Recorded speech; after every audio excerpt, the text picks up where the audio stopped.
જય સ્વામિનારાયણ. આજના દર્શન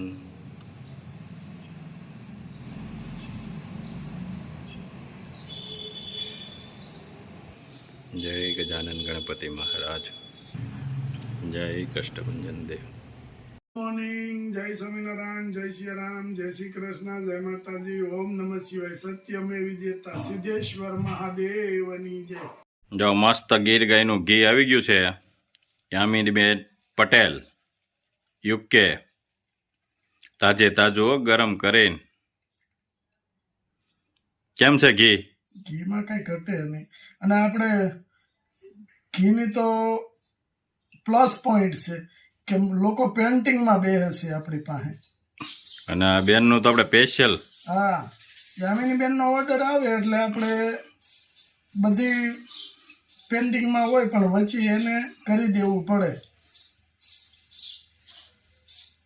લંડન મોકલવાનું છે હા, યુકે ની અંદર. યામિનીબેન પટેલ માટે. યામિનીબેન પટેલને ગુજરાતી ભાવે નહીં એટલે કે મારું પાર્સલ કરી દેજે. કરી દેજો એમ નહીં કે આજે મારું પાર્સલ કરી દેજે. પણ કાંઈ વાંધો નહીં, મોટા બેન છે ને, ભલે નહીં તું કરો કે આપને શું વાંધો છે. એ કે કરી દેજે. મને દાંત એવા મેસેજ સાંભળી કે મારું પાર્સલ આજ કરી દેજે. ગુજરાતી નો ફાવે ને, ગુજરાતી ફાવે નહીં એટલા માટે. પણ કાંઈ વાંધો નહીં. જો મસ્ત યામિનીબેન નું ઘી જાહે આજે એકદમ મસ્ત.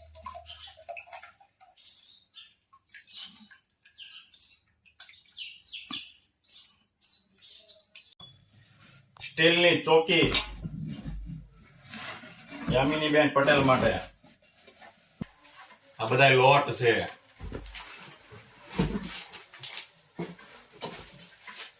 બે કિલો ઘી, તુલસીના બીજ, કસ્તુરી મેથી અને નાયલોન સેવ.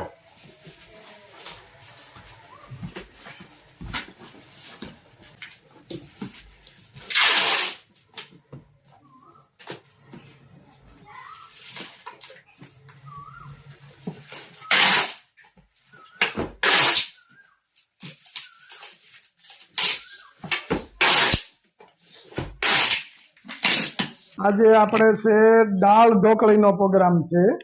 તુર દાળ, મગ દાળ બેને મિક્સ કરવાની અને પછી આને બાફી નાખવાની. દાળ ઢોકળીનો બધોય સામગ્રી. દાળ ઢોકળીમાં સિંગદાણા નાખી જાય એટલે આપણે સિંગદાણા બાફવાના છે અને આ તુર દાળ બાફવાની છે. સિંગદાણાને કોઈ પણ આ કોલ્ડ્રિંકની બોટલ હોય એની અંદર તમે ભરી દો એટલે 1 વર્ષ આને કાંઈ થતું નથી. કોઈ પણ વસ્તુ બગડતી નથી કોલ્ડ્રિંકની બોટલમાં. બરાબર. જો આ મગડી માંડવીના સિંગદાણા છે. ટુકડે છે. વાહ. ખમણે નાખવાની દૂધી. બરાબર. દૂધીનું ઝીણું કટિંગ કરી નાખો તોય ચાલે દાળ ઢોકળીમાં. હાલો કરી નાખી. ઝીણું કટિંગ, એકદમ ઝીણું. મસ્ત દૂધીનું કટિંગ રાજુભાઈ કરે છે. અને રાજુ આ દૂધી આપણે બધી વસ્તુમાં નાખીએ છીએ. આની અંદર આપણે તુવેરની દાળ બાફવા મૂકી છે. બરાબર. હલ્દી પાવડર, મીઠો લીમડો, એને આ રીતે નાખો ને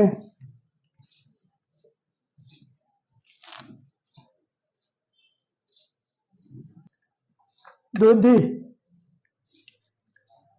મરચું લીલું, ટામેટા, મિક્સિંગ. દાળ ઢોકળીમાં દૂધી નાખો, આખો સ્વાદ ફરી જાય. સ્વાદ મુજબ નમક, સિંગદાણા. ઢોકળી બનાવવા માટે બેસન, સ્વાદ મુજબ નમક, થોડી હળદર, એક નાની 1 ચમચી લાલ મરચું પાવડર અને બરાબર મિક્સ કરી દેવાનું. પછી આમાં 1 પાવલું ચીંગ તેલ. એક જગ્યાએ મેં દાળ ઢોકળીનો પ્રોગ્રામ કર્યો કારણ હા તો થોડુંક શેડ્યુલ ટાઈટ હતું ને અને કામને લીધેથી થોડુંક મોડું થતું હતું એટલે અમે એવું કીધું કે ભાઈ અમને ઢોકળીનો લોટ બાંધી અને ઢોકળી વણી ગયો એમ. અને અમે દાળ ઉકળતા હતા. દાળ ઉકળતી હતી ને ઢોકળીનો લોટ બાંધીને ઢોકળી વણાઈને તૈયાર થઈને આવી. મેં કીધું સારું હાલો જલ્દી થઈ જાય ને એમ. અડધી કલાક માથાકૂટ કરી ઢોકળી સડ્યા નહીં અને લોંદો થાય. મેં કીધું આમ કેમ થાય છે, મારામાં કોઈ દી ફરક પડે નહીં. અને મને કહે કે મસ્ત વણી તો આગળ.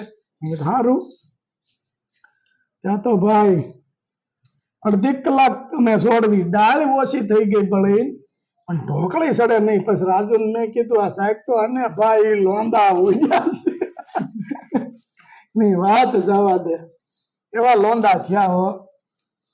અને હેરાન મેં કીધું હવે આ પ્રોગ્રામ રહેવા દો દાળ ઢોકળીનો, પણ તોય ખાઈ ગયા એમ. મેં કીધું નહીં જ તોય એને ચણાનો લોટ હોય દાળ ઢોકળીમાં અને એને રોટલીનો લોટ બાંધી નાખી દીધો. ચણાના લોટ સિવાય દાળ ઢોકળી થાય નહીં. અને એને ઘઉંના લોટનું રોટલી વણી અને આમ તરખુણિયા કાપી કે આલ્યો ખાઓ જાઓ. અને પછી તો હું છે પૂછે કેમ થઈ છે, મેં કીધું બહુ સારી થઈ ખાઈ. તો ભાઈ માણ ખૂટવાડી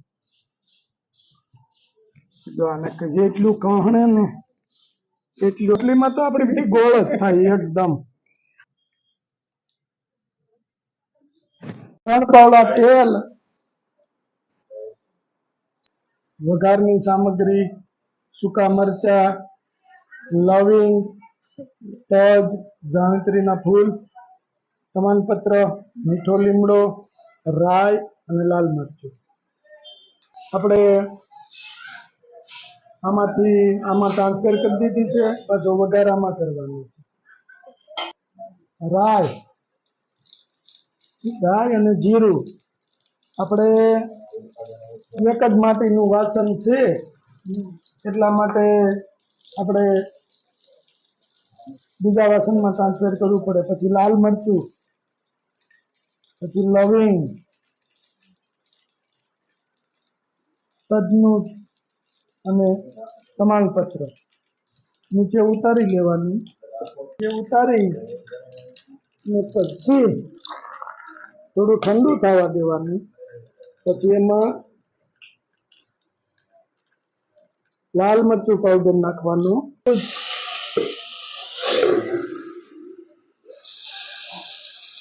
પછી એમાં આપણી દાળ ઢોકળી ટ્રાન્સફર કરી દેવાની. મસ્ત વઘાર બની ગયો છે આપણો. હવે આની ઉપર આપણે ધાણા ઉમેરી દેવાના.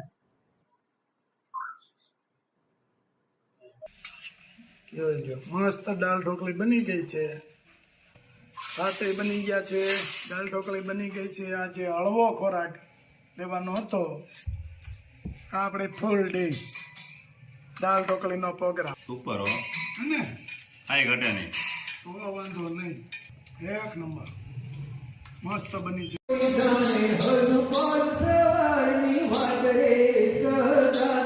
સ્વામી ગઢપુર